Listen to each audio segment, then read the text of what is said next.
გამარჯობათ, რადგან დაგვირდით, აუცილებლად წავიკითხავ დღეს აპოლონ წულაძის წიგნიდან თავს აღდგომა და მასთან დაკავშირებული თამაშობა, გართობა. შევეცდები, რომ დრო რო არ წაგართვათ, ბევრი მალე წავიკითხო, ძალიან გთხოვთ მომისმინოთ და სხვებსაც გაუზიაროთ.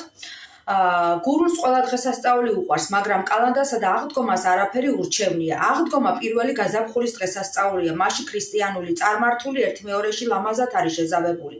სიცოცხლის ხალისი გამრავლების ლტოლვა არის ჩაქსოვილი ქრისტეს მტრედით აღდგომას ის თავის აღდგომასაც, თავის ცხოვრების გახალისება, გაუმჯობესებასაც უკავშირებს. ბრწყინვალე მომავლის იმედი აღაფრთოვანებს, როგორც თვით ბუნება იცვლის ფერს ზამთრის უსხისაგან, გადარცვული ტიტველი მწვანით იმოსება, ირთვება, კეკლუცდება, გურულიც რაგინდ ღარიბი იყოს, ასევე ცდილობს კანი გამოიცვალოს. ახალი ხალათით მოირთოს, მოიკაზმოს, მოძრავსა და ცოცხალ ყვავილს დაემსგავსოს, როგორც ამ დროს ბუნების ყოველგვარი ქმნილება ცელქობს, გალობს, ჟღურტულობს, ტოლს სწორებს, ეძებს, ასევე იქცევა გურულიც. ბუნების საერთო ფერხულში ისიც ებმის და ბუნების საერთო ჰარმონიაში მას დისონანსი არ შეაქვს. ამ დროს გურული რჩეულსა და სანთლით ნაძებარ მაყარს მოგაგონებთ, მაყარს, რომელიც ყველაფერში პირველია და ყველაფერი ეხერხება. ცეკვა, სიმღერა, გალობა, molxena, ღვინისმა, ენამზეობა, გადახტომ-გადმოხტომა, შეხტომა, სირბილი, თამაში, ჭიდაობა, ჯირითი, ნიშანში სროლა, ჩონგურის დაკვრა, დაღიღინება, ლამაზების გულის აფორიაქება. აღდგომა და აღდგომის დღეები გურულისათვის ნამდვილი ხალხური ოლიმპიადა იყო. ერთი სოფლის, ერთი ეკლესიის მრევლი სოციალური და სქესობრივი განსხვავების მიუხედავად ერთი მეორეს ეჯიბრებოდა. სხვადასხვა გართობა, თამაშ, სიმღერა, ცეკვაში, მორთვა მოკაზბვაში, სილამაზეში, ზრდილობა სიდარბაისლეში და თუ გნება სიტყვა პასუხშიც, გარებ გამორებაშიც. ძლიერ ხშირად აღდგომის დღესასწაულზე სოფლური ოლიმპიადა სასიძოსა და სარძილოს არჩევაში გადამწყვეტ როლს თამაშობდა.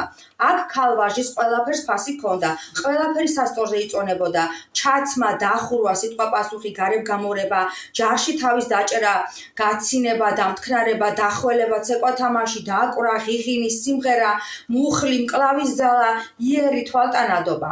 ყოველივე ამას გურული მტკიცე ანგარიში უწევდა და აღდგომისათვის დამარხვების დღიდანვე, ესე იგი 40-50 დღით ადრე იწყებდა საამისო მზადებას. სააღდგომო სასმელ-საჭმელს გურულისათვის დიდი მნიშვნელობა არ ჰქონდა. მთავარი საზრუნავი იყო საგარეო ტანსაცმელი, ჩაცმა, დახურვა, მორთვა, მოკაზმვა, თვალი სვამს და თვალი ჭამსო იტყო და გურული და ცდილობდა ნაღდით იქნებოდა თუ ვალით და ვახშით საგარეო გამოსაჩენი პირი ჰქონოდა. ცხადი ამ მხრივ უპირატესობა ეძლეოდა გასათხოვარს და ცოლმოსაყვანს. ყველაზე ლამაზად ახლით ჩაცმული დახურული ესენი უნდა ყოფილიყვნენ. ამის შემდეგ კი წვრილფეხობა. აღდგომას წირვაზე და სათამაშოზე გაუსვლელი არავინ არ რჩებოდა. ყველა უნდა გამოფენილიყო და მაშა სადამე ყველას კარგად სცმოდა. შეუძლებელი და წარმოუდგენელი იყო გურულ ახალგაზრდას რაგინდ ღატაკი უნდა ყოფილიყო სააღდგომოდ ახალი პერანგი ჩხილებში არის მერე ჩასმული წითელი კვერცხებისათვის ჯიბე დაკერებული და ახალი წუღა არ ქონოდა.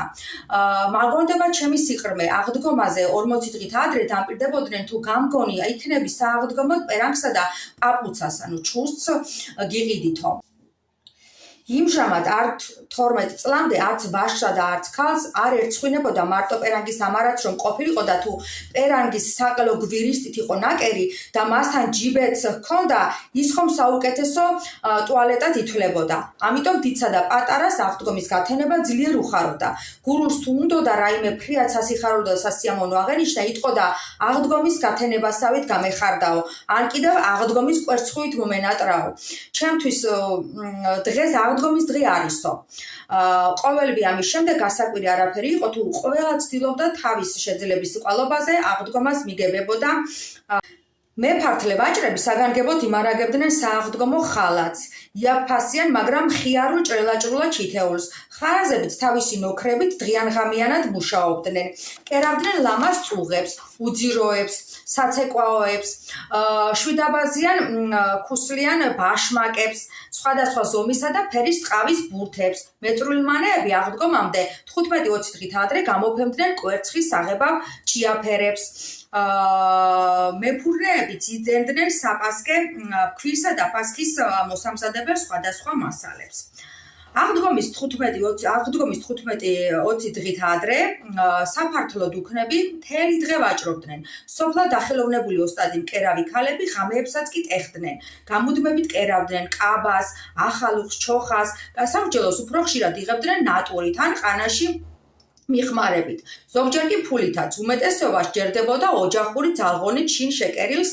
აღდგომის 2 დღით ადრე წითელ პარასკევს და დიდ შაბათს დაასუფთავებდნენ ეზოს, ჩამოხვედნენ სამზადის სახლის ჭერს, დააკრიალებდნენ სახლს, დარეცხავდნენ ჯამჭურჭელს, გადამხეკდნენ და წყალს გადაავლებდნენ კვერცხებს. შაბათს საღამოს დაამზადებდნენ სააღდგომო სადილს, უფროს საუზმეს და მხიარული მომღიმარის სახით ადრე დაწვებოდნენ, რადგან შუაღამეზე ყველა უნდა ამდგარიყვნენ. რამდენიმე საფლავთან მოგრძო სუფრა ან მრგვალი მაგიდა იყო დადგმული. ზედ ეწყო პასქები, შემწვარი გოჭი ან ბატკანი, თევზით წითელი კვერცხები, მარილი, ტაბლა და ფრჩხილებში აღწერს უკვე ტაბლას. ეს ის ტაბლა არის, მე რომ გიყვებით ხოლმე, ღომის ფქვილიდან აცხობდნენ, რძით ან სველით შრატით ზელდნენ, ყველით ხაჭაპურივით ტენიდნენ, მაგრამ ხაჭაპურს ყველი ერთ ფენად აქვს, ტაბლას კი 2 ან 3 ფენად. გამოაცხოთ რა.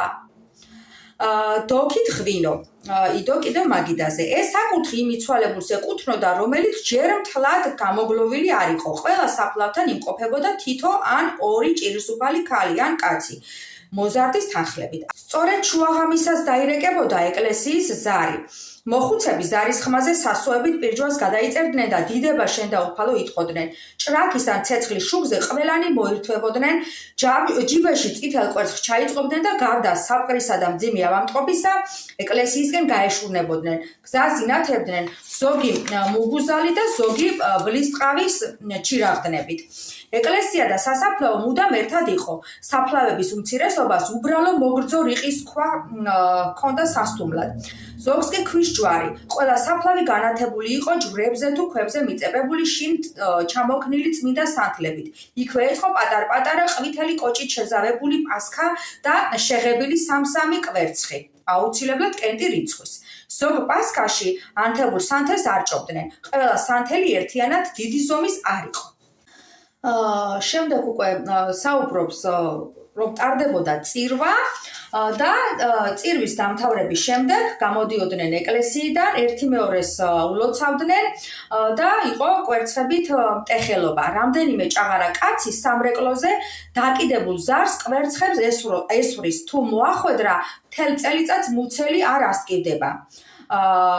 წერია მოკლედ ამ წიგნში. და შემდეგ უკვე აპოლონ წულაძე აღწერს სხვადასხვა თამაშებს და ცეკვებს, რომელიც იყო გურიაში. სათამაშო ადგილი განსაკუთრებით სჭირდებოდა სოფელს მთელი 40 დღის განმავლობაში აღდგომიდან ამაღლებამდე. ყოველ კვირაობით აქ იმართებოდა თამაშობა და დროს ტარება.